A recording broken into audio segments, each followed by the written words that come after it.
hablamos de un caso impresionante en Sevilla, en la provincia de Sevilla, en Tomares concretamente, en un lugar donde siguen sucediendo cosas extrañas.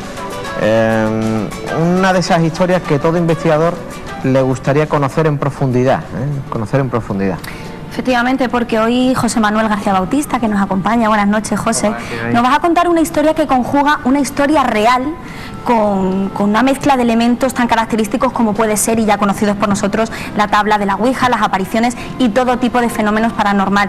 Tú lo has investigado en profundidad, lo sigues investigando, y yo creo que es un tema que nos pone a todos los pelos de punta. José Manuel, ¿qué tiene el caso de Tomares de especial para ti, tú como experto en este tema? Pues el caso de Tomares, fíjate, Juliana, que fue precisamente ese que hizo, digamos, que yo cambiara el chip de una investigación paranormal que yo llevaba a cabo. Yo estaba más volcado con otro tema, a abrir los ojos de cara a esa otra realidad que son los fantasmas, las casas encantadas, los poltergeist, y cambió porque, si queréis, os comienzo a contar la historia, porque un buen día un amigo, policía, me llama a casa y me comenta, lo que en teoría estaba haciendo. ¿Qué haces esta tarde? Pues en principio no hago nada.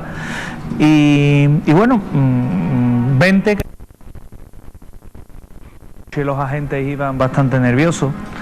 Y cuando llegamos allí al lugar en concreto, uno de ellos se niega a subir. ¿Hace cuánto tiempo de esto? Esto fue en el año 2001.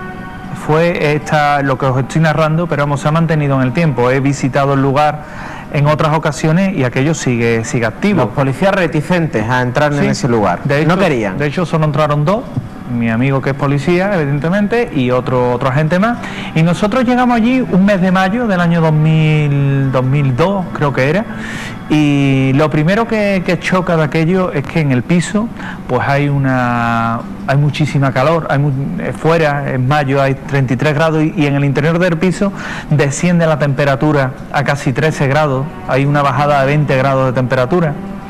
En el suelo, yo iba andando, tal como iba andando por aquel pasillo angosto, había una especie de bruma, una especie de niebla. Yo no veía bien el suelo. Mi amigo policía me decía que me calmara, que aquello era normal. Y a medida que andábamos por aquel pasillo, por aquel frío que hacía, pues empezaban a suceder cosas, ¿no? Las luces, estando la luz pues cortada, había una incidencia luminosa, se encendía, se apagaba, como lo que hemos tenido oportunidad de grabar recientemente.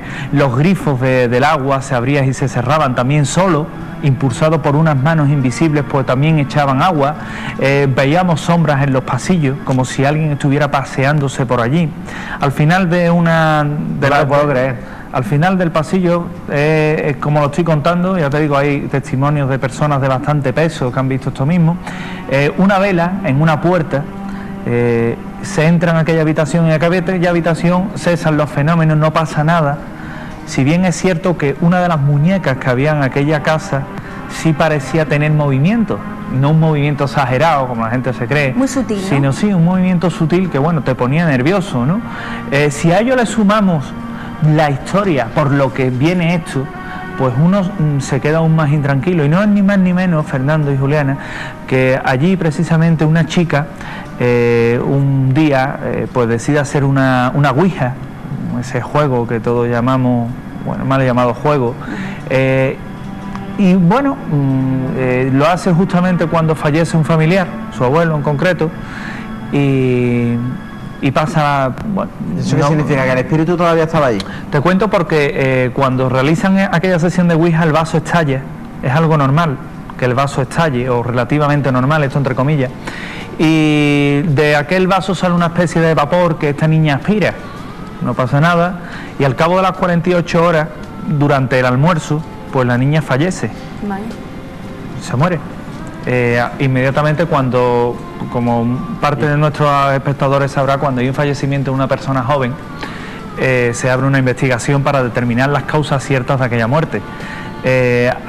Evidentemente se dictamina muerte natural, como la mayoría de los casos. Pero, José, y a partir de eso... ¿tú crees que esa chica muere por lo que aspira? Es decir, que estos fenómenos pueden hacernos incluso daño. Pues posiblemente. Posiblemente, yo lo digo, no, yo no soy muy dado a hacer esas afirmaciones, pero posiblemente sí. ¿Y qué determinaron Porque, esas investigaciones? pues aquellas investigaciones determinan que, bueno, la muerte es natural, no pasa nada, lo que es innatural es lo que comienza a suceder en el piso después de enterrar a la niña. Y es que inmediatamente después en el piso comienzan a suceder cosas del tipo, empiezan muy suaves esos fenómenos, luces que se encienden y se apagan, luces que van cambiando de intensidad como si estuvieran reguladas, grifos que se abren y se cierran, cajones que se abren solos y empiezan a expulsar ropa, puertas que se abren y se cierran solas, como las persianas. Estamos viendo precisamente en imagen... ¿Esa imagen es real? Imágenes reales, sí, absolutamente reales, grabadas en el interior del piso, en el pasillo precisamente. Sucedió tal y como lo estamos viendo. Hay quien puede pensar, bueno, eso es... ¿Cuándo se grabaron esas imágenes? Eso se ha grabado hace 2 semanas. ¿Hace 2 semanas? Hace 2 semanas. Testimonio que también te puedo decir que está en directo ese testimonio, incluso para una cadena de radio de otra provincia que no es andaluza, y que está recogido mi testimonio en aquel piso, vamos, que es absolutamente verídico. Puertas que se abren y se cierran levemente, como veis es una puerta de cristal, no puede haber nadie abriendo y cerrando la puerta. Y es curioso, grifos que se abren y se cierran. Bueno, pues a partir de aquella noche, que te digo que empiezan las ropas a expulsarse, las puertas, la familia ve a la niña, al espectro de la niña, pasearse por el pasillo, en una risa socarrona. El padre sale, se pone histérico porque la llama la hija pequeña, sale la madre, también ve la aparición, el espectro de su hija, imaginarse el shock como es, y prácticamente pues salen corriendo de aquella casa, y desde entonces, hace de esto casi 3 años, o 4 años casi, en aquella casa no vive nadie y han tenido que acudir en diferentes ocasiones por los ruidos, el escándalo que se produce estando vacío. Yo tengo que reconocer una cosa, tengo oportunidad de haber visto muchas veces a José Manuel contando historias de este tipo, y jamás, pocas veces, te he visto tan impresionado como... Y tan serio. Como en esta. Gracias, José Manuel. Gracias, Mañana José. vamos a recomendar Compañero. este libro, Claro el que de sí. Juan Ramón Viedma, un autor sevillano, El espejo del monstruo. Este libro que tengo en mis manos, mañana se lo vamos a recomendar, le va a hablar José Manuel García Bautista de él, pero va a contar otra historia. Vamos. Nos tenemos que ir ya, Fernando. Sí, sí. Mañana tendremos a José Manuel García Bautista, tendremos a muchas personas más que van a pasar por este plató, muchas postales también, y sobre todo mucho viento fresco que necesitamos con esta ola de calor. Que además mandan los cánones terminar siempre el programa con una sonrisa. Sí. Y estamos terminando en tensión por lo de José Manuel García Con los Bautista. vellos de punta. Con los vellos de punta. Así que nada, se quedan ahora con las noticias de Sevilla, con ese incendio que se producía a eso de las 5:30 de la tarde en el polígono Carretera Amarilla. Van a tener ahora todos los detalles, Toda pero la mañana información. todavía más viento fresco. Mucho más. ¿Te veo mañana? Venga, claro que sí. Un besito, Fernando. Otro para ti. Para Un ustedes. beso Vayan para con ustedes Dios. y mañana nos vemos en Viento Fresco.